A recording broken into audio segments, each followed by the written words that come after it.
فرمایا سب کچھ کرنا مگر یہ 3 گناہ کبھی نہ کرنا، یہ 3 گناہ تمہیں جیتے جی مار دیں گے۔ تم سانسیں تو لیتے رہو گے مگر سکون نہیں پاؤ گے، چہرے پر ہنسی تو ہوگی مگر تمہارا دل قبر سے بھی زیادہ تاریک ہوگا۔ پوچھا گیا یا رسول اللہ سونیا جلدی بتائیے نا وہ کون سے 3 گناہ ہیں؟ فرمایا پہلا گناہ ماں باپ کی نافرمانی۔ فرمایا جس نے ماں کی بات کاٹی، جس نے باپ کی بات کاٹی، اس کی قسمت رب نے خود کاٹ دی اور جڑ سے کاٹ دی۔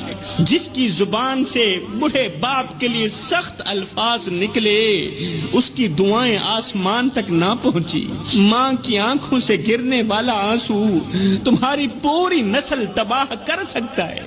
خدارا اپنی نسلوں کو بربادی سے بچاؤ، تباہ کرنے سے بچاؤ۔ ماں کی آنکھوں سے آنسو مت نکالو۔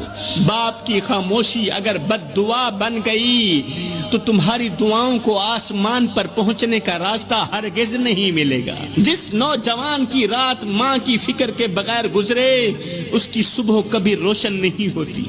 اللہ اکبر۔ میرے رسول کریم نے فرمایا دوسرا گناہ مر جانا، مٹ جانا، اللہ کے ساتھ کسی کو شریک مت ٹھہرانا۔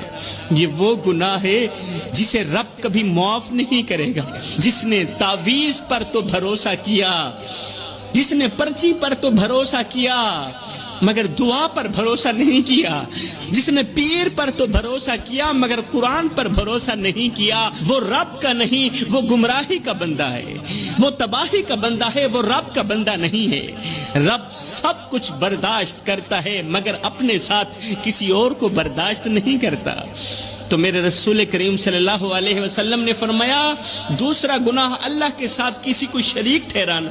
تیسرا گناہ کسی کا دل دکھانا، کسی کو دکھ دے کر خوشی محسوس کرنا، سکون محسوس کرنا۔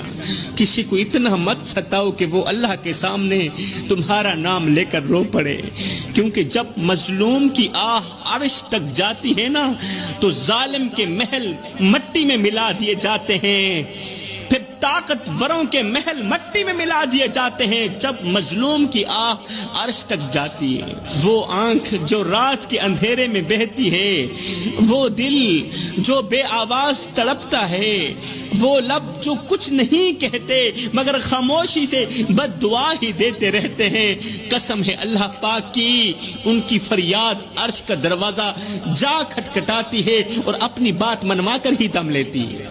ایسے مظلوموں کا رونا، ایسے دکھیارے لوگوں کا رونا اللہ سے اپنی بات منوا کر ہی دم لیتے ہیں۔ تمہارے رویے، تمہارے الفاظ، تمہاری بے حسی ایک دن تمہارے ہی خلاف گواہی بن جائے گی۔